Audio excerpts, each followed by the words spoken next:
problems with slides into a thing called the Pacific Ocean, and a lot of people would like to hear about it and what the mayor's doing to get it remedied, and he'll take care of it. So, John, please.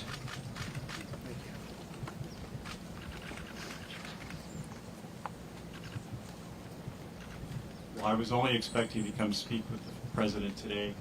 He's gracious enough to invite me to speak to you all, which is an important moment for the city of Rancho Palos Verdes.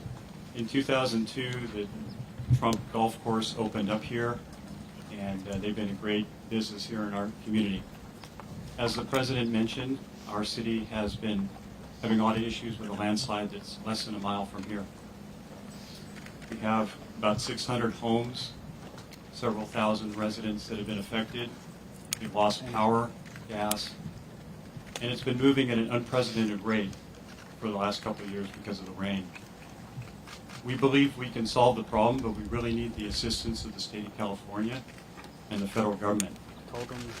We have solutions out there for that, but the problem is bigger than the city of Rancho Palos Verdes, and so it's important that we get the attention and the help of the people of California and of the federal government. So I'm here to thank the president of having me here today. Obviously, I'm a tiny bit nervous. This is a very big deal.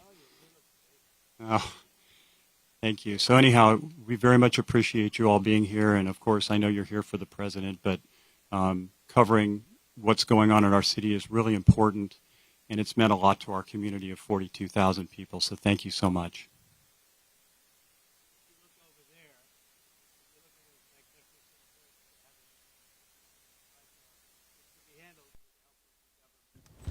And I guess the governor's not doing much because he doesn't do too much. But you have a lot of people living over there. And I think John would like to see the help of the state government and the federal government. And so far they're missing in action. Okay? Thank you. Thank you very much.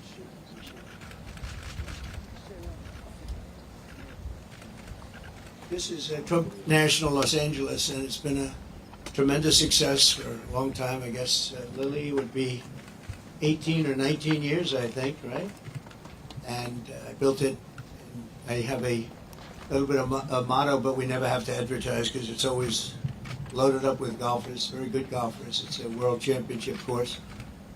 It fronts on the Pacific Ocean, as you can see. It actually fronts, very few courses front on the Pacific Ocean. There's Pebble Beach and there's some others, but I always say, I have the ocean, Pebble Beach has the bay. The ocean's better than the bay. And this course is one of the best courses anywhere in the world, and it's done really well, and we've had a lot of fun with it, so it's been great. It's a major property, as you can imagine. We do also lots of weddings and lots of events, and in the ballroom right behind you. And people get married literally on a nightly basis looking over the Pacific Ocean. So we have something that's very special. We're proud of it. Well, thank you all for being here. Before we begin, I want to express my support for all of the families affected by the landslides in Rancho Palos Verdes. The slides are something that can be taken care of. This area is very solid. But you go down a couple of miles down, you'll see something that's pretty amazing. The mountain is moving, and it can be stopped, but they need some help from the government, so I hope they get the help, and I'm sure John will have the help. And I want to thank the mayor for the great job he's doing. Tell that to the people, what a great job he's doing.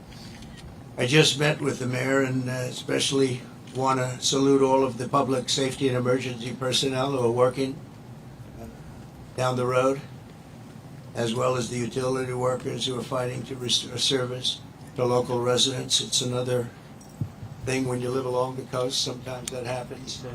It's a little bit more difficult, but when they fix it, there's nothing like it.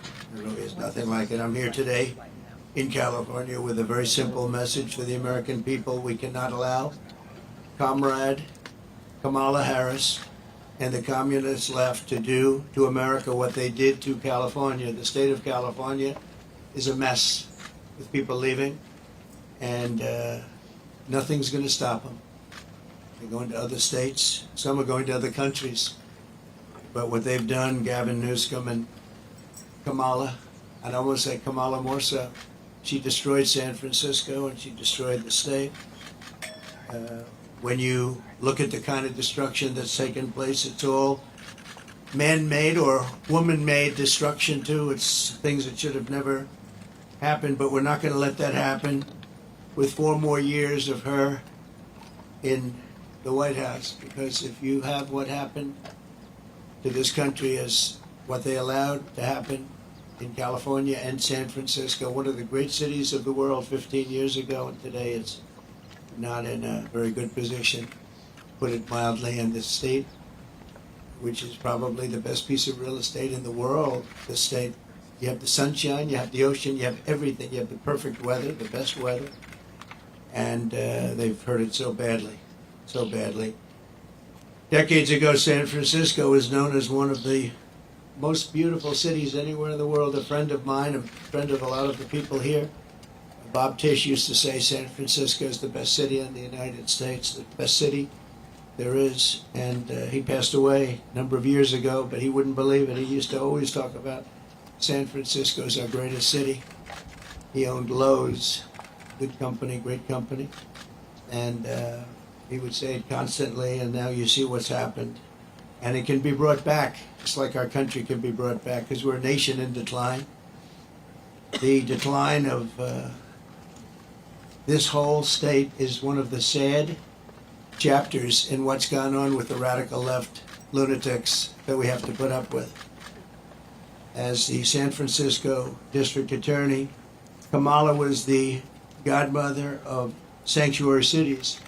She was right out there at the forefront. And also the movement of defunding the police. She was there right at the beginning. She boasted, quote, "We are a sanctuary city and we always will be." Well, they're sanctuary cities of crime. One of the people that Kamala gave sanctuary city to and put in as DA was Edwin Ramos, an illegal alien MS-13 gang member who savagely murdered a father and his 2 sons after mistaking them for members of a rival gang. She knew this. She came to his defense. He had previously been arrested for robbing a pregnant woman and killing many, they say. Kamala refused to get him out of our country, and he went on to do very significant damage. She also gave sanctuary to illegal alien Ronnie Aguilera, who murdered a 14-year-old boy, nearly decapitating him with a sword. He enjoyed watching this take place with a sword by his hand.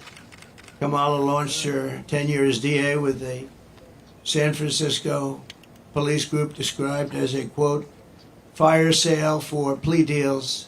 They made plea deals. The only one they don't make a plea deal with is Trump. They go after their political opponent, especially when they haven't done anything wrong. So more charges were dropped yesterday in Atlanta, Georgia. It's all politically inspired. It's all against their political opponent. We won the case in the big case. They said the big case. I've completely won that case. The documents case in Florida. Case was thrown out with deranged Jack Smith, deranged prosecutor, that if he devoted his efforts to violent crime and to the border, which they should have, would be in a lot better position as a country.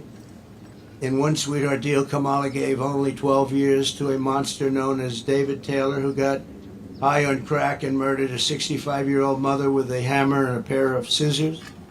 He wanted to come out, and she wanted to get him out as quickly as possible. In another plea deal, she gave only 6 years to a man who killed a disabled veteran with a knife and then left his body to rot in a bathtub. Kamala refused to seek the death penalty for a gang member who murdered San Francisco police officer Isaac Espinoza during a traffic stop, very innocent traffic stop. She didn't have the decency to call his family, never did, to explain her decision. Why would you do this? Why would you give such leniency to somebody that just killed the police officer, but her son? This was a major reason why the San Francisco Police Officers Association has refused to endorse her in every single race since she became district attorney. The police don't endorse her. She's got virtually no endorsements now, but I have almost every police group in the United States. We just got the endorsement of almost 400,000 police. You saw that the other day. Fraternal Order. And it's the largest police group in the country. But we have the endorsement of every sheriff, just about every single police group in the United States. And unadulterated, they are so happy to endorse. After Kamala Harris and Gavin Newsom took charge of San Francisco, homelessness increased by over 200%. While Comrade Kamala Harris was Attorney General of this state, murders rose significantly. Car thefts went through the roof. Gun assaults rose at levels never seen before. And forcible rape went up by much more than the 73% that they reported. As Attorney General, she defined child sex trafficking, assault with a deadly weapon, and rape of an unconscious person as nonviolent crimes. She put them in a new category as nonviolent. Now, as Vice President, she's facilitated the largest wave of sex trafficking and human trafficking in history, the history of our country by far. And in case you don't want to write about it, which you should, because there can be no bigger scandal than this, we have, under this administration, 325,000 migrant children are missing. 325,000.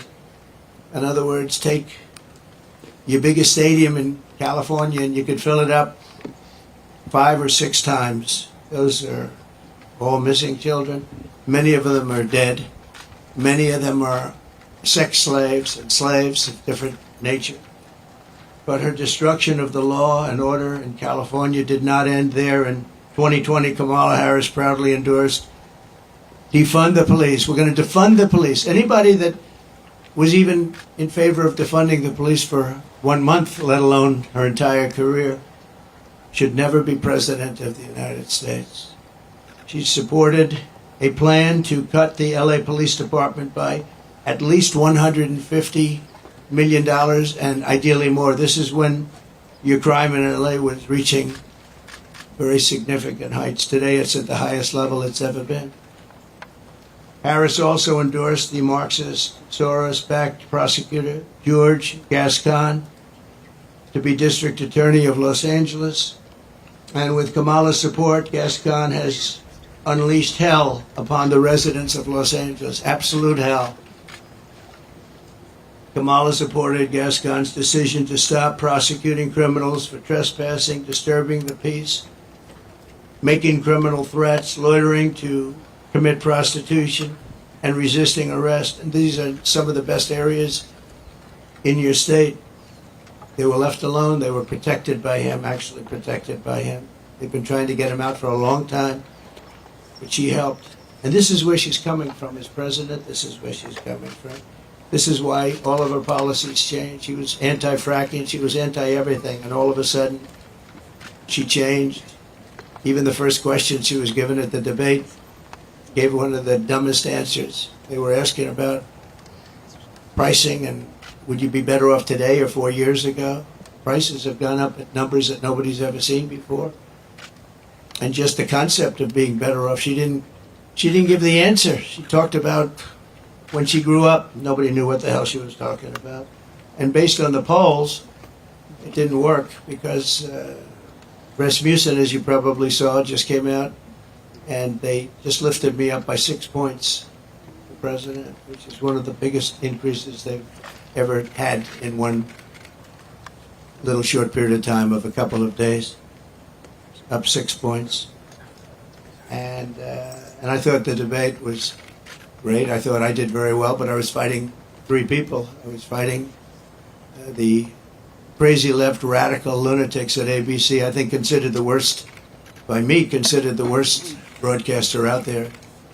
George Slobodanopoulos, that whole group, they're bad. And I lost a lot of respect for David Muir. He came at me with things, and we'll go over it in a second, but I was right about the crime stats going way up. The fact is the FBI didn't report them, and we're able to keep the stats essentially flat. But the new numbers came out. I guess somebody in government likes me because the new numbers were just released, and you'll see the kind of numbers that we're talking about. Went not only up, but up at record levels like nobody's seen before when everything was included. And thanks to Kamala, since 2020, crime and drug overdose deaths here have skyrocketed by 40, 50, and 60%, and murder has reached an all-time high. We don't want this for our country. That's why I'm doing this. I don't like doing this, other than I know you all have the nicest view you're going to ever have. But somebody's got to explain this one. This is a radical left, Marxist, communist, fascist. As border czar, she then launched a colossal invasion of California's southern border. Just yesterday, the Wall Street Journal reported that a Venezuelan gang is expanding its deadly reach in the United States. First sentence of the story begins, U.S. law enforcement officials have watched with alarm the spread of a Venezuelan gang known for dismembering people. Dismembering people, right? Dismembering people. From Chile to Colombia, they're all over the place. Now they're in our country.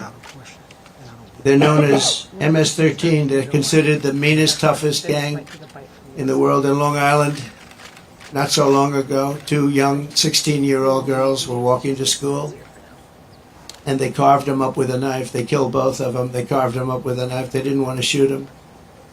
And we got them out. I got them out so fast, and we did a big number. And I wanted to thank ICE while I'm at it, because ICE has been unbelievable. Border Patrol has been unbelievable. And she wants to get rid of ICE. She wants to dismember ICE. She wants to take them out. And if you didn't have ICE, you'd have a problem in this country. ICE would go in. I remember in Long Island with us, they had a gang that was brutal, MS-13 gang. They came out of prisons from different places. And they formed, for whatever reason, Long Island seems to be a place. And I'll never forget the scene of ICE going into a rat's nest, they call them, when you have a lot of them together, rat's nest. And they walked into that nest, and you just saw arms and fists and feet. Everybody was flying. And 3 minutes later, he saw it. 3 minutes later, they walked out with these guys, dragging them out by their feet and throwing them into paddy wagons and bringing them into jails. And then we got them out of the country and moved them back to where they came from, which Obama was unable to do when he was president. Obama was unable to do because the countries wouldn't participate. They wouldn't allow him back. But I called those countries, three of them. Guatemala, take a look. Mexico, too, to a large extent. And I think probably the worst of all, we had four countries. Colombia was rough. We had four in South America. But the South America is no longer the problem. We have bigger problems elsewhere. Guatemala, a lot of problems in Guatemala.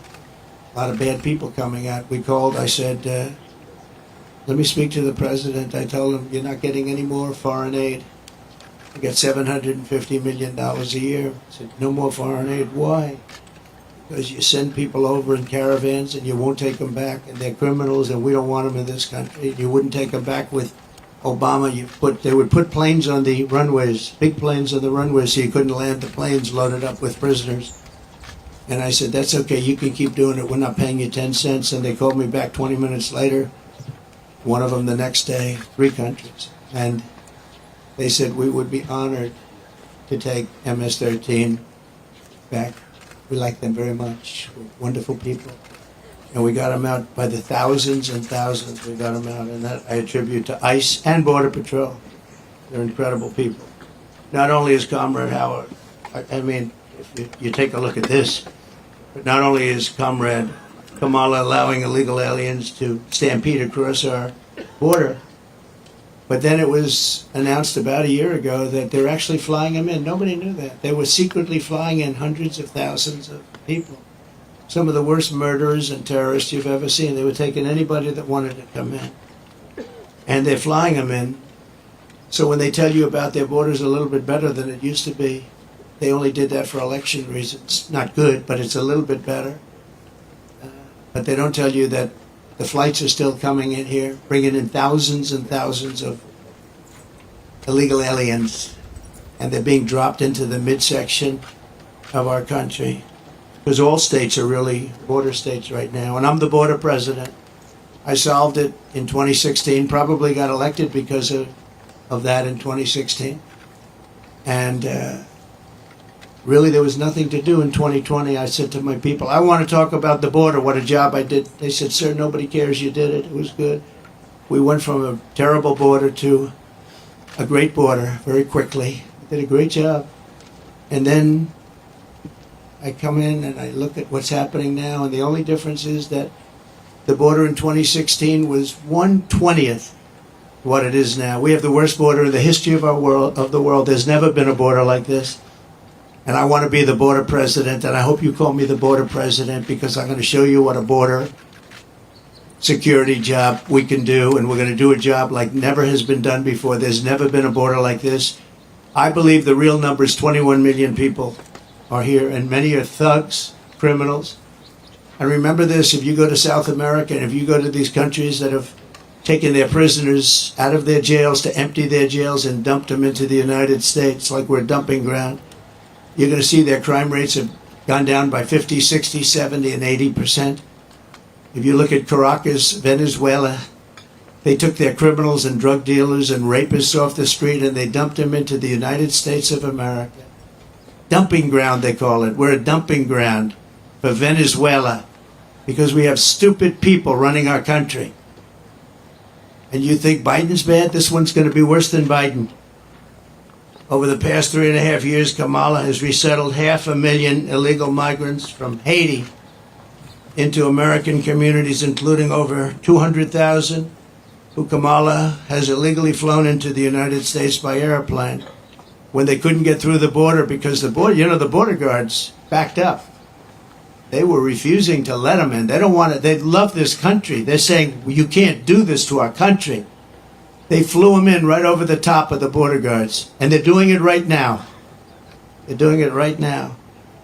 In Springfield, Ohio, 20,000 illegal Haitian migrants have descended upon a town of 58,000 people, destroying their way of life. They've destroyed the place. And people don't like to talk about it because even the town doesn't like to talk about it because it sounds so bad for the town. They live there. They're proud. They love the town. For years, it was a great place, safe, nice.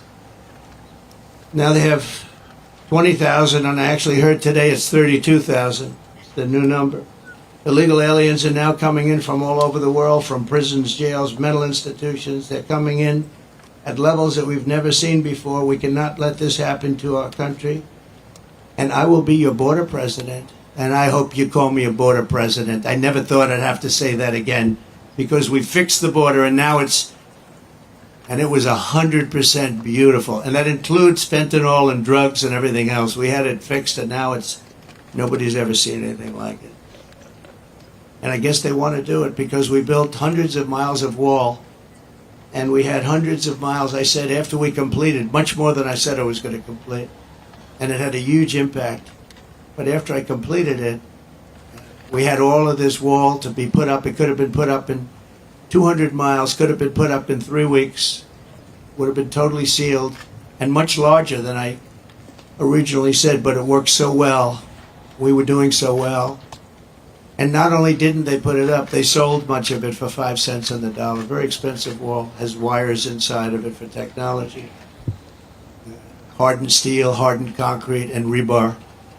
They wanted all three. I did it as per the Border Patrol. I disagreed with the look. They said, sir, this is the only way. We had to put a anti-climb panel on top. The panel on top is an anti-climb panel. I said, I don't like the way it looks. They say, I know, but it stops people from climbing. I said, all right, we'll do it the way you want.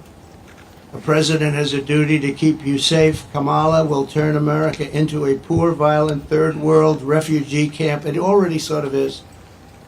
We have elections that are a mess, and we have a border that's the worst of any border ever in the world. There's never been a country ever in the world that's allowed 21 million people to come across in a short period of time.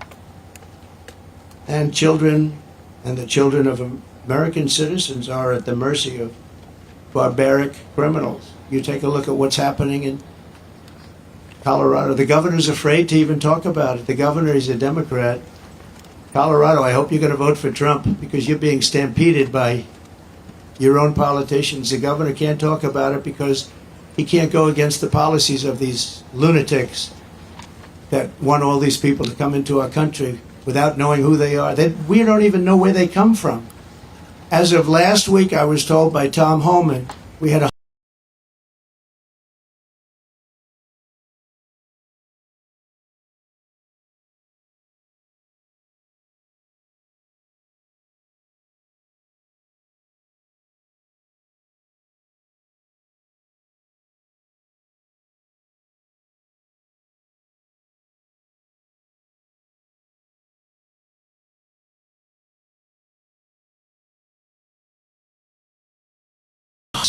rampant like never before. He said, oh no.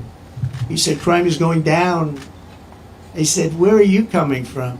And you know, you wouldn't have to need a Bureau of Justice statistics to know that crime is worse than it's ever been. And I guess they probably watched the debate and they heard this foolish man, this foolish fool make that statement to me that no, crime is coming down. The FBI said it was coming down. The FBI defrauded everybody because what they did is they used statistics not including some of the worst areas and some of the worst cities. So the real numbers are from the Bureau of Justice Statistics, and they just released it. So I think they probably like me because they wanted to defend me from people that are not smart. A guy who has good hair, but not as good as it was 5 years ago, to be honest. And they just released brand new numbers, just out last night, late, showing that since 2020, so this guy, David Muir, was correcting me, the FBI. Now the FBI defrauded, just like they defrauded on the jobs, 118,000 jobs that didn't exist. The FBI, in this case, defrauded. So violent crime, just out, nationwide is up 40%. Rape is up 42%. Car theft is up 42%. Aggravated assaults are up 55%. And violent attacks on strangers are up much more than 61%. So those are your numbers. See, those are the numbers. Now, I think he corrected me 11 times. Of the 11 times, I don't think he had the right to correct me at all. Didn't correct her once. Like on Project 2025, I have no idea about, it had nothing to do with me. He didn't correct her, he knew that. Charlottesville, nothing was done wrong. All you had to do is read my statement, one more sentence, and you would have seen that. Sean Hannity, Laura Ingraham, Jesse, all of them, Greg Gutfeld, they all took that and they corrected it many times, but they keep coming with the same lies. I'm going to save Social Security, and I'm going to make it good, and we're not going to raise the age, just as I did for 4 years when many Democrats wanted me to do something about it. And she'll go around saying, oh, Trump is going to do bad things to Social Security. No, she's going to do it because she's putting these illegal immigrants onto Social Security, onto Medicare, and she's going to destroy those programs, and the people are going to have to pay. But I'm going to save them. But David Muir said exactly, I quote, President Trump, as you know, this is after I made the statement that crime is at record numbers. President Trump, as you know, the FBI says overall violent crime is coming down in this country. Now, anybody that says it's coming down when you look at all of the migrant crime and all of the other crime, and this doesn't even include most of the migrant crime. So it's up 55, 65, 75, and 85. One category is up 89%. And these numbers have just been released by the government. I appreciate the person that released them. I think he came to my defense, actually. But the people understand it. In fact, he was wrong. The FBI totally fudged the numbers. And I really believe it's actually a fraud what the FBI did. It's a fraud. And it was a fraud when the administration, I call it the Kamala, because I don't even know who our president is anymore. Where is this guy? They took it away. This was an overthrow of the president of the United States. This was a coup. Got 14, think of it. You got 14 million votes, she got no votes. She was the first one that lost, and now I'm running against her. They went in, I was 19 points up in the poll. I saw their poll. They went up after the debate with Biden. I have debates with everybody. But the first debate, we had 2 debates, we didn't have one. First I had Biden, and he was 19 to 21 down. And they went, that's when they went and they said, you can't win, you're going to get out. And he said, no, I'm not going to get out, which was his right to say. They said, well, if you don't get out, we're going to execute the 25th Amendment. And he said, like I said, I'm going to get out. And he hates her beyond any, I think he hates her probably almost as much as he hates me. I think he still hates me a little bit more. But he hates her. He hates her. He hates what she did. And you know, when they talk about democracy, no, that's not democracy. At 14 million votes, she had none. And she was the first one out of the 22 people or so that ran as a Democrat. She never made it to Iowa, her state. She never made it to Iowa. She was the first one out, and now she's running. So you tell me how that works. They wanted to be politically correct, that's all. But we're not going to let her destroy our country. In fact, the David Muir character, he's lost so much respect. Everyone's talking about him. He's a joke. And ABC News is a joke too, but most of the fake news is pretty much of a joke. He said that the FBI, and he didn't know this, I guess, at the time, he probably did, but the numbers and the cities that weren't included in those numbers were Chicago, Los Angeles, San Francisco, Oakland, New Orleans, and many others of similar crime numbers. In other words, so they didn't include the worst crime numbers in the country. Look at those numbers. Chicago's not included. Los Angeles not included. So they could say the numbers are flat, but they didn't include the big boys. And that's a fraud on the public. And as I said, it was a fraud also, just like with the so it's 818,000 jobs that they said existed that didn't exist. And they thought they could hold the number off until after the election, anytime after November 5th, but that didn't work out because they had a whistleblower that released the numbers. And then you have Kamala's claim that she worked at McDonald's. She never worked at McDonald's. It's a lie. They went in, they investigated it, and the fake news won't report that. They won't report it. The only one that reported it was Fox, but the fake news won't. She never worked at McDonald's. She said she stood over those French fries when they were being fried, and it was so tough work. She never worked there. She's a liar. She's a liar. But the fake news ought to report she's a liar, because that sounds like a little thing, but it's a big thing, because it tells you they lie. They lie about everything. They lie about statements on the military. Nobody loves the military more than me. She got up today, she said things that were just lies. She's just made up. What's bad for Trump? Oh, this would be, say something bad about the military. Oh, he said bad about the military. Just like McDonald's. Total lie. That's the way they do it. And her VP choice, I think, will go down as a catastrophic choice. Now, maybe I'll be wrong. I'll let you know on November 6th. But I can't believe that that guy is an asset. They had other people that would have been. Comrade Kamala Harris and the communist left have also destroyed the economy and the quality of life all across this state and all across our country. As vice president, what she's done to our country is not even thinkable. California has the highest inflation, the highest taxes, the highest gas prices, the most illegal aliens, the most regulations, the most expensive utilities, and it ranks as the third worst state to start a business. It also has the most people leaving it. I love this place. Look at this. I own this. No partners, no mortgage, no nothing. I own it. And I'm talking so badly about the state. It hurts me to do it. I would never do this except for the fact that I'm running for president and I want to save the country. So I'd rather sacrifice this than lie or not speak. But think of it. I'm knocking the hell out of the state of California. I'm saying how bad she was and what a bad job she's done. What a horrible Governor Newsom has been. He's been horrible. So many people leaving. And I'm hurting my own property. And that cost me lots of money. But it's okay, because this is unimportant compared to saving the United States of America. So I do it for that reason. But those are the numbers, what Kamala Harris's policies will do to America. The cost of living here is nearly 40% higher than the national average, and the cost of housing is 97% higher, and the national average is through the roof. And it all took place in the last 3.5 years because I had no inflation, essentially no inflation. And it stayed that way for 2 years. So it wasn't like, oh, gee, it was ready to pop. No, we had it done. We had it down to a science. We had no inflation, 1.4%, which is perfect. That's better than no. That's a perfect number. If you go to the economist, they said, because you want a little bit, but you don't want much. It's a perfect number. It was perfect. The country was perfect. We were drilling. We were taking it out. Now we're buying our oil from Venezuela. It's not even believable.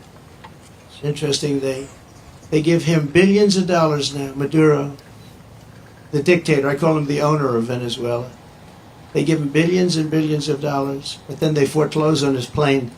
They take away an old junky plane. It's not a good plane. They take away an old junky plane. And I said, well, it's okay. He'll buy a much better one. We give him, think of it, a country takes away his airplane, but pays him billions of dollars for their oil, which is the worst oil on the planet. It's tar. And it has to be refined. There's only one plant in the entire world that can refine that junk. And you know where it's located? In Houston, Texas, for the environmentalists. So Houston, Texas is refining tar, and that stuff is going up into the air. It's the only place in the whole world that can refine that very bad stuff. The state is rapidly going busted with a record $68 billion budget deficit last year. $68 billion deficit for a state. And the government is so incompetent that it costs $1.7 million to install a single public toilet in San Francisco. They built a toilet for $1.7 million. And it's not even nice. I saw pictures of it.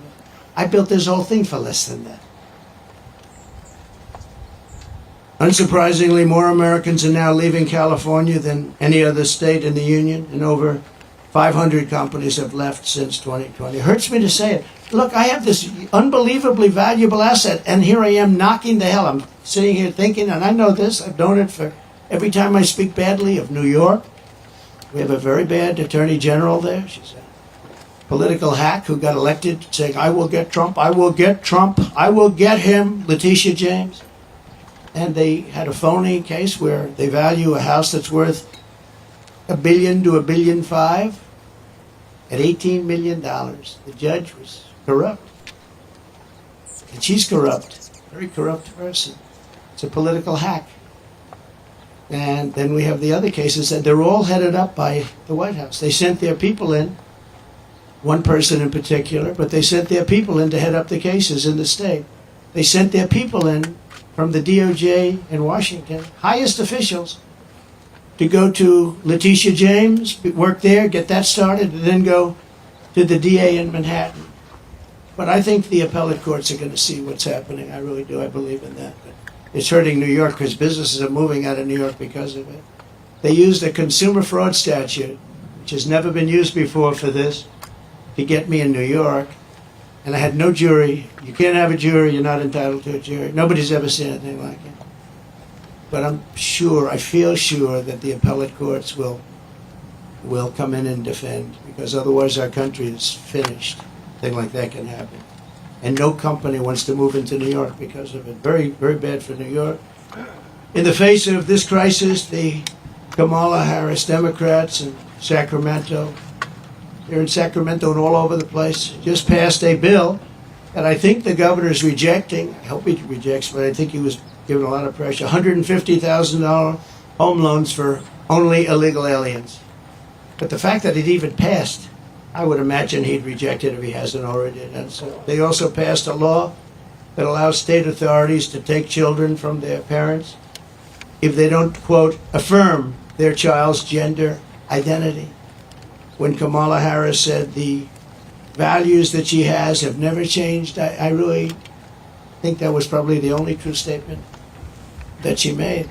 They've stayed true, and you look at what they are. They're the same as what they were 5 years ago, 10 years ago. They want to confiscate your guns. They want to take your guns away. They're going to take your guns away if I'm not elected. Anybody that owns a gun, if you vote for them, you're crazy. Any Jewish person that votes for Kamala is crazy. She wouldn't go to see the Prime Minister of Israel in Congress. Think of that. Because she had a sorority party, which she considered to be more important. It's a big deal when a Prime Minister comes to Congress and speaks, and she doesn't want to go because she's at a sorority party.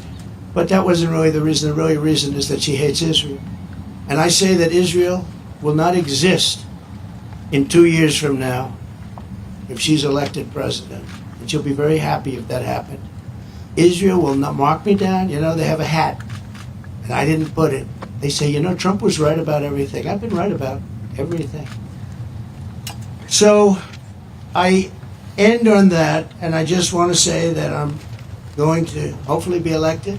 Polls have gone way up since the debate. I'm going to be reelected and come in for a second time. We did, as I said, much better the second time than we did the first, but some bad things happened. But we're doing it now, and more importantly, I'm looking to the future. We're going to make our country bigger, better, greater than ever before. We're going to turn it around. We're going to get rid of the criminals that have been allowed to come into our country and prey upon our citizens, their children. We're going to get them out. And it's an honor that you're here. If you'd like to take some questions. No? On the debate, first of all, I know you've said that you will not do another debate. Some of your own Republican allies have come out and said that you missed the mark. That you missed No, excuse me. Most of my Republican allies had said I was great in the debate. You're just like, you know, a lot of other people at Fox. Well, why don't you say most 94% of the Republicans said I did phenomenally in the debate. Some said that I could have been tougher. I don't know how I could have been tougher when I said he's the worst president and she is the worst vice president in the history of our country. 94% of the Republicans, and the only one that wouldn't would maybe a Mitt Romney or somebody like that. But we've gotten great praise for the debate, and based on the polls, like Rasmussen being up 6 today, the first poll out, based on the polls, obviously I did well in the debate. Also, based on the debate polls, where I sometimes had, in one case, 92% win. So, you know, look, you come from Fox. You shouldn't play the same game as everybody else. Go ahead. Go ahead. What would you say to your Republican colleagues or your allies who are concerned about your close relationship with Laura Loomer? Well, I don't know what they would say. Laura's been a supporter of mine, just like a lot of people are supporters, and she's been a supporter of mine. She speaks very positively of the campaign. I'm not sure why you asked that question, but Laura is a supporter. Yes. I don't control Laura. Laura has to say what she wants. She's a free spirit. Well, I don't know. I mean, look, I can't tell Laura what to do. Laura's a supporter. I have a lot of supporters, but I don't know what exactly you're referring to. Mr. President, That's okay. Mr. President, what Yeah, please. I just don't know. Laura's a supporter. I don't know. She is a strong person. She's got strong opinions, and I don't know what she said, but that's not up to me. She's a supporter. Please. Laura Loomer was traveling with you on your plane. Okay, a lot of people do. It's a very big plane. With you. She made racist remarks about your opponent. She also espoused conspiracy theories about 9/11. Do you disavow those remarks? And Well, I have to see what the remarks and are. why do you You're telling agree me with her? for the first time we're here discussing the destruction of San Francisco and California by a person that's running for president. So I don't even know what you're talking about. I do know that she may have said something based on what you're telling me, but I don't know what she said.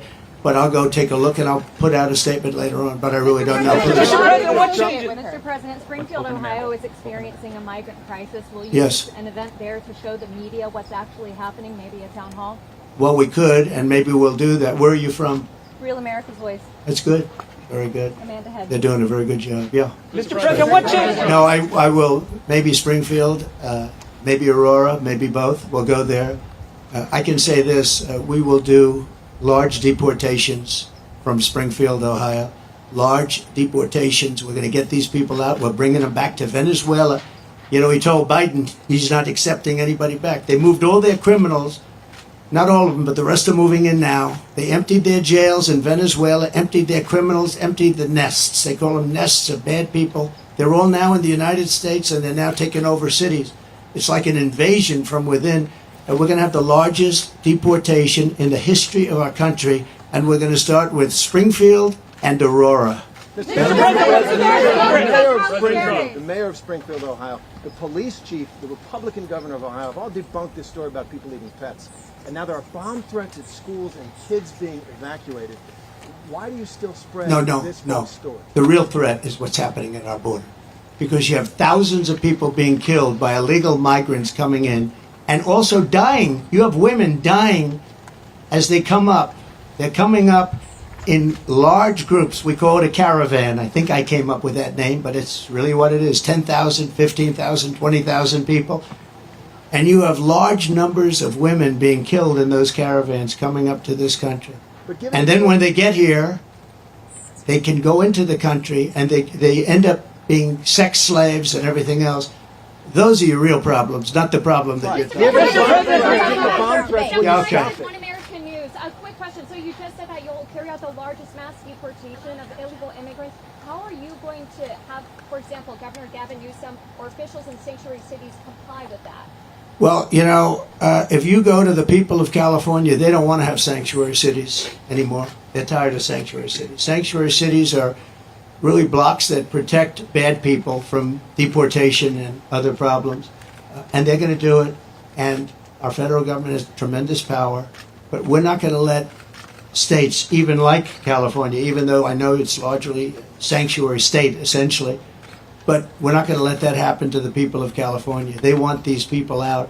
They're just as scared as everybody else. The people of Ohio are scared. The people of Colorado, you have a governor there who's very weak. He doesn't know what to do. And he doesn't want to talk about it. A lot of it, as per your question, they don't want to talk about what's happening. They say it's so bad for the city. Let's not go public. Let's live with it for a little while. Maybe it'll go away. It's not going to go away. It's going to get worse. It's going to get so bad. You know what we're experiencing now is they're just getting settled in. There's 21 million people that have come in. They're just getting settled in. It's going to get much worse. It's going to get worse at a level like nobody's ever seen before. Go ahead. Mr. President. A follow-up question regarding the economy. They're seeing more and more companies are shipping their jobs overseas, but even for white-collar jobs, right, they're having problems with that. We've been seeing mass layoffs. How would you prevent these white-collar jobs from being by lowering taxes and regulations? And what they're doing is they're seeing that every time it looks like Kamala's doing well, companies want to leave. Stock markets go down. The stock market, there's a great gentleman, Scott Bessent, who is one of the top Wall Street people. He said the market's only up because they all think that Trump is going to get elected. We had a great stock market. Even with COVID, we ended up handing over a market that was higher than previous to COVID or the China virus coming in. No, we are going to make sure that the taxes are going to stay where they are and or come down, ideally come down, both for the middle class and for corporations, because corporations put the people to work. We had the best numbers in the history of our country, by far, not even close. And there are companies leaving because they cannot stand what's happening right now to our country. And one of the reasons I'm doing this today is to let them know you're not going to have to leave because we're going to take care of the problem. They have a tremendous crime problem. Like if you're in Los Angeles, look at the crime numbers.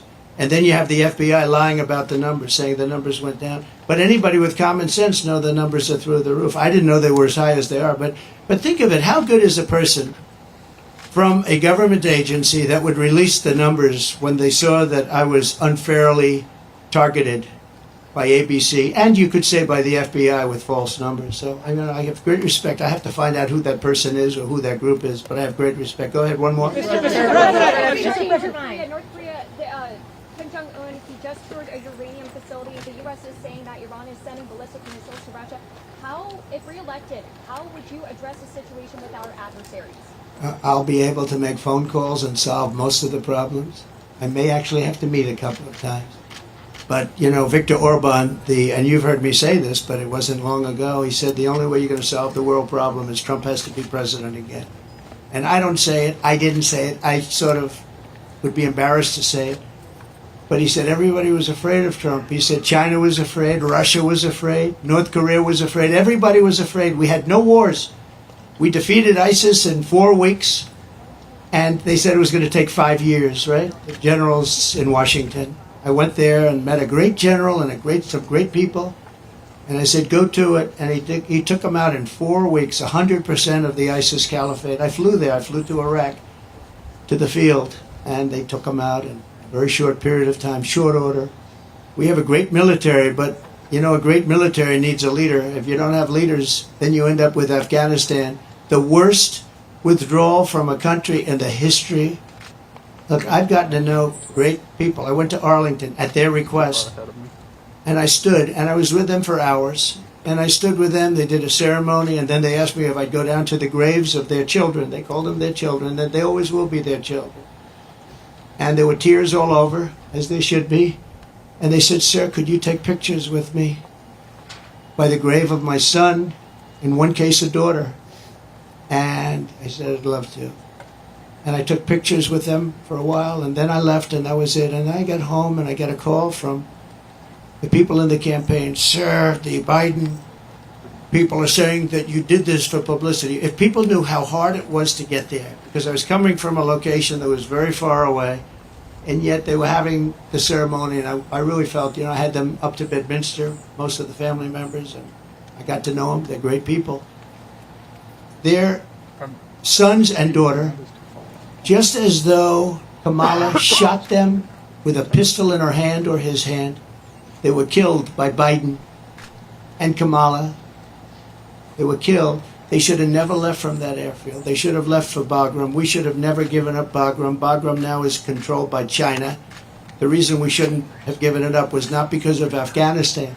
The reason we shouldn't have given it up, 1 hour away from where China makes its nuclear weapons, and I wasn't giving it up. We were getting out quickly and effectively. I'm the one that got the numbers down to less than 5,000 soldiers.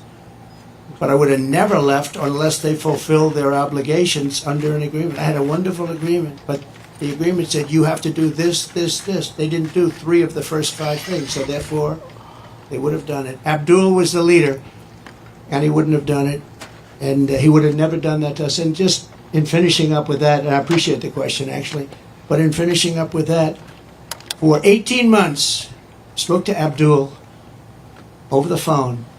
For 18 months, not one American soldier was shot or killed.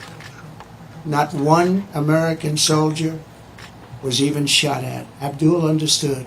Don't do it. I said, don't do it, Abdul. Don't do it. And for 18 months, not one soldier was even shot at. And that's the way it's supposed to be, right? And then they had that horrible situation with the 13 dead, leaving billions of dollars of equipment behind. And leaving a lot of Americans behind, a lot of Americans. And you know what else? Leaving a lot of soldiers badly wounded. Nobody ever talks about them, but I do. Mr. President, let's talk about California. You are claiming that we need to do major changes in this state. If you're president, what's the biggest policy difference for the people of California? And what would the nature of your relationship be with the leaders of California who you're calling scum? How do you get that? Well, I would have a great relationship with them. And what you have to do is start all over again. You cannot have these policies of high taxation. You can't have these policies of politics where you go after your politicians.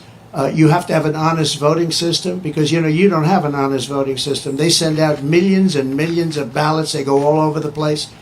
Some people get 2, 3, 4, 5. You have a very dishonest system over here. If I ran with an honest vote counter in California, I would win California. But the votes are not counted honestly. It's a very dishonest system that you have in California. And I'd make it business friendly. Right now it's business unfriendly. Look, Elon Musk is a friend of mine. He endorsed me very powerfully. He endorses me every time he speaks. He really wants to see us win because he knows we can do a great job and turn it around. He left California. I said to him, Elon, did anybody ever call you? It's a big company. He moved to Texas. A lot of people moving to Texas. Great state. Excellent governor, an excellent lieutenant governor. Great people. They love entrepreneurs. They love the people that live there. They want to keep their taxes low. Taxes are way too high here. But I said to Elon, so you have a big company and you're moving it to Texas from California. Did anybody call you, like the governor, to try and get you to stay? No. Did anybody see you write a letter, do anything to try and keep you to stay? You have thousands of jobs. He said, nobody ever called. There'd be so many things you could do. This would be the easiest place to turn around if they knew what to do. Look at it. I mean, look at the weather. We're standing out here on the Pacific Ocean in the most beautiful weather. A lot of states don't have weather like this. They don't have Pacific Oceans. So it's many things you could do, but you start with lowering taxes and making it friendly. But think of it, Elon Musk, a great guy, brilliant guy, big company, lots of jobs, leaving. Nobody even calls him to try and get him to stay. I would have been on him. I would have said, let's have lunch, let's have dinner, and then let's have breakfast the following morning, right? I would have tried to talk him out of it. Mr. President, by 6 million God, votes. please. What value do you feel that Laura Loomer brings to you? And has nobody told you about the conspiracy theories that she is promoting? No, I don't know that much about it. No, I don't. I know she's a big fan of the campaign, but I really don't know. Is she an What does she advisor? bring to you? I would say that, well, she brings a spirit to us that a lot of people have. We have very spirited people. And in all fairness to her, she hates seeing what's happened to the country, I guess. I mean, she hates seeing what's happened to the country. So do I. It's very sad. It's very sad when I have to stand out here on my property and say how bad California is. Did you have another- Someone change your mind about a Mr. third President, debate. getting back to some questions that matter to the people of California, there are a lot of folks here who feel like they're forgotten men and women. The state They government are. doesn't seem to care, but you are coordinating with the local mayor. What can you do to help this community either now or when you get elected? Well, we're going to help them, and I told John, the local mayor, but I told John we're going to help him with his slide problem. You know, there are ways of fixing that. We discussed it. He knows better than anybody. And he needs help from the federal government. He needs help from the state government. And it's a very wealthy area, but you also have people living here that are elderly and have fixed incomes and have houses that are going to be, you know, shoved into the Pacific Ocean if something's not done. And he wants it taken care of. He's a great mayor. He wants it taken care of. He wants nothing for himself. He just wants to help these people. And John, I think you said you have about 600 houses on the site that's sliding. And he'd like to be able to save those houses for people, that some of which will never be able to have a house again. What would you do? Mr. President, Mr. President, Why haven't you endorsed Now. Steve Garvey? Both media shares are down about 75% from their peak in March. Your lockdown provision ends soon. Will you sell your shares? No, I'm not selling. No, I love it. I mean, I use it as a method of getting out my word. You know, when it opened, it went way high, but then the SEC gave us nothing but problems. We had to go through a long process with the SEC. But people think that I'm leaving. That's why they're down. Because if I leave, you know, it's different if I leave. But I'm not leaving. I love it. I think it's great. Mechanically, it works the best. And again, I'm friendly with Elon, and Elon would love me to come over to X. But I just, you know, I have close to 100 million people on X. I had 230 million people on X, and then they shut me down. And I said, I'm not going to let that happen again. You know that. I had hundreds of millions of people on X and Facebook and Instagram. I think more than anybody. Zuckerberg told me at the White House, he said, congratulations, you're number one on Facebook. This is a number of years ago. And then all of a sudden I went from being number one to having no voice. And after about 2 or 3 weeks, because I have a lot to say, I put out old-fashioned press statements, like a press statement. And they got really successful, and they did very well. And then we built this platform. And the reason I built it is because I don't want to have my voice shut down. But a lot of people think that I'll sell my shares. You know, they're worth billions of dollars, but I don't want to sell my shares. I'm not going to sell my shares. I don't need money. And it is for me, it's a great voice. It's a great voice. And it's a voice, it works so well. And we just won, as you know, we got final approval from the SEC. It took us a long time.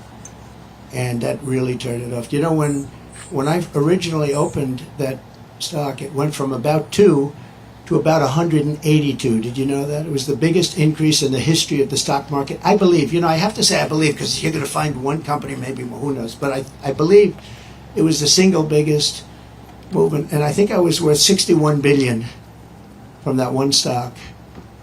And then we had nothing but problems with the SEC. And it gets whittled down. But I didn't do it for the money. I did it because I really wanted to have a strong voice, and it's a great voice for me. And as long as my voice is on there, it's going to always be good. But a lot of people think the reason it's down is that a lot of people think I'm going to sell. And if I sell, it wouldn't be the same. I can understand that. But I have absolutely no intention of selling. Okay? Adam Schiff is going to be the. Here, you started talking about this community of Palos Verdes. You talked about California. We have fires raging to the east. Just I a couple agree. miles from I here. agree. What will you do to help people in this state whose homes are being damaged again and again, or are falling, off of these cliffs right behind us, here, Yeah. or burned down, or for the people across the country whose homes are jeopardized by Okay. natural disaster? This is my favorite question of the day. You're asking me what would I do for it. Let's talk California first. Is that okay? You mind? So, I was riding with Devin Nunes and some congressmen 4 years ago. I was riding up north in California. And I looked at these fields. They were massive. I was telling John, right? It's my favorite question. I love that somebody would ask me this question. And I never told you to do it, right? Who are you with? Spectrum News. Good. Spectrum. It's good. New hot, right? It's hot. It's doing well. But that's because you ask good questions. So what happened, I'm saying why I look at this field, and it's massive. And in the middle of the field is a little spot of the most green, plush land you've ever seen. I said, and then I'd see another one. These little plots, like 1 or 2 acres.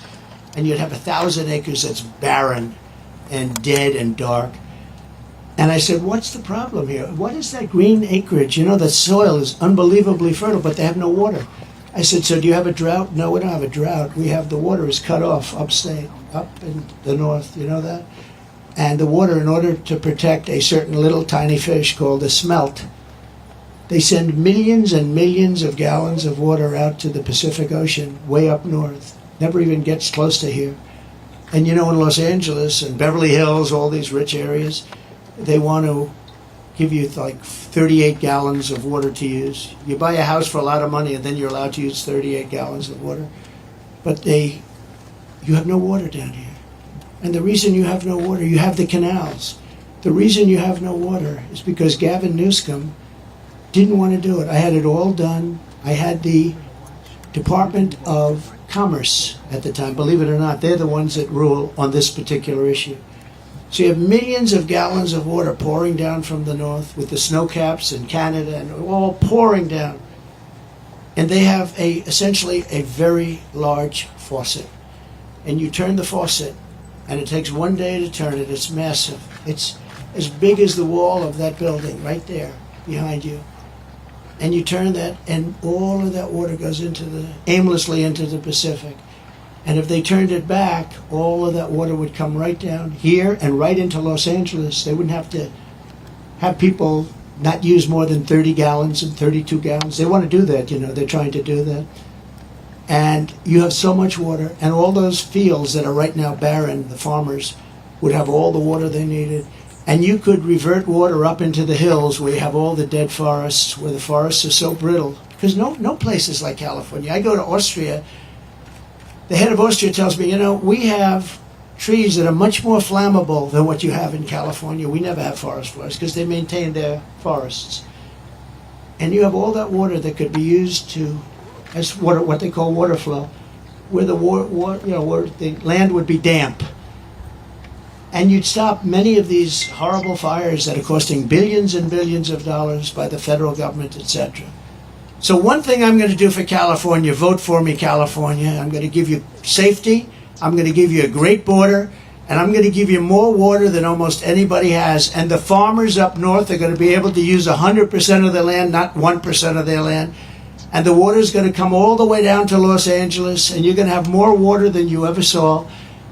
And the smelt is not making it anyway. In fact, they make and grow smelt because it dies all the way up and down the line, and they put stuff that was artificially made. You know that.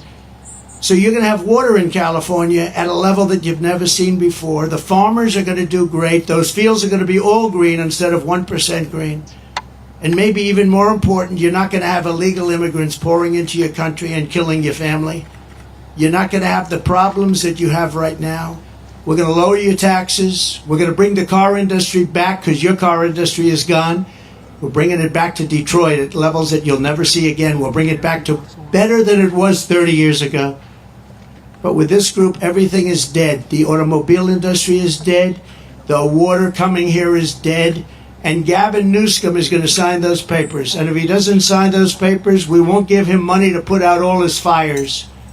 And if we don't give him the money to put out his fires, he's got problems. He's a lousy governor. And he treated me very nicely, and I treated him very nicely when I was president. But he's done a lousy job. But there's a case. I said, Gavin, will you sign? It took him like a month and a half or 2 months, and then he decided for political reasons. And then we got hit with COVID, and we had to solve another problem. But you're going to have so much money, Mr. Mayor. You're going to have so much money from economic activity and growth. And you're going to have water like you never thought. Now, in your case, maybe you don't want so much water. But we'll bypass your beautiful area. But we have tremendous amounts, millions of gallons of water that's shoved right into the Pacific Ocean where it doesn't make a dent. And all of that water is going to take care of California. And nobody can make a bigger promise than that. You're not going to have to do desalinization plants, which a lot of people want to do. Very expensive to do, but it's better than the alternative of no water. So California, vote for Trump. And you're going to have water, and you're going to have growth, and you're going to have prosperity, and all those people that are leaving are going to really come back. Thank you very much. Mr. President, Steve Garvey. Why not? Why have you not endorsed Steve Garvey? Will you endorse Steve Garvey? What's your closing argument to the people of California?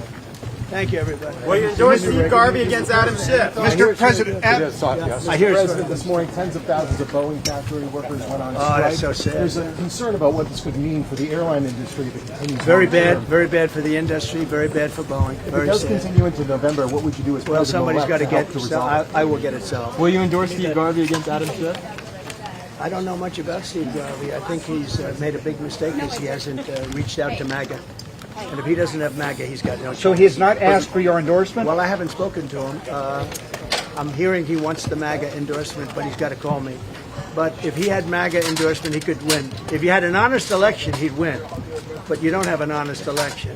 And you have one of the sleaziest politicians in history, crooked Adam Schiff. He's one of the most disgusting human beings. And to think he's going to be a senator, that's why you need me as president, because this guy is a sleazebag. Adam Schiff, to represent this area is impossible to believe. Steve Garvey's a nice guy. I don't know him at all. But if he doesn't reach out to MAGA, he has absolutely no We criticizing Kamala Harris for not being willing to debate you, and now after one debate you say you're done. No, not one debate, two debates. One debate with Kamala Harris. Excuse me. I ran against crooked Joe Biden. I had a debate. They say I won by 19 or 21 points or something. Wait a minute. Harris now. I ran against, then all of a sudden they put her in. Shouldn't have done it. Very undemocratic to do it, but they did. I'm fine with it. We had a debate. I obviously did very well. I'm leading in every poll by a lot. Picked up a lot. I thought it was a great debate. We had crooked announcers. We had crooked anchors. Plenty of polls that show you. David you're Muir. trailing, Mr. David President. Muir. Well, Why not? not that I've seen. Don't the American people deserve to see you, You know on what? stage with her a second time? Go back to What would it NBC. take? What would it Go take back to to do another NBC debate? and keep reporting fake news. Yeah. What would it take to do another debate? What would you need and want? I wouldn't need anything. I could do it tomorrow. Would you do it on But Fox I've done 2 News? debates. Everything was crooked in the second one. You're going to have to find out whether or not she had the questions. You're going to have to find that out. Because Donna Brazile, who happens to be at ABC, gave Hillary Clinton the questions from CNN. You remember that. You probably don't. You're too young. But that's what happened. I did great with the debates, and I think they've answered everything. But maybe if I got in the right mood, I don't know. Right now I'm leading, and I'm leading in every single poll on the debates. Thank you very much. Who told you people were eating pets in Springfield? About healthcare plans, and you have concepts, not a Should the plan. government shut down if Johnson came with the SAVE Act? Funding to Ukraine. What did you think of meeting Kamala Harris for the first Thank you, time? everybody. Is Kamala Harris still dumb as a rock? What are you telling Speaker Johnson? I love those Hispanics, okay? Tell them how well I'm doing with the Hispanics. Mr. President, Mr. President, What are you advising Mr. Speaker President. Johnson? Hey, What did you On think of government funding, should it shut down if you can't get What the did you SAVE think of Act? meeting Kamala Harris for the first time? I didn't do it.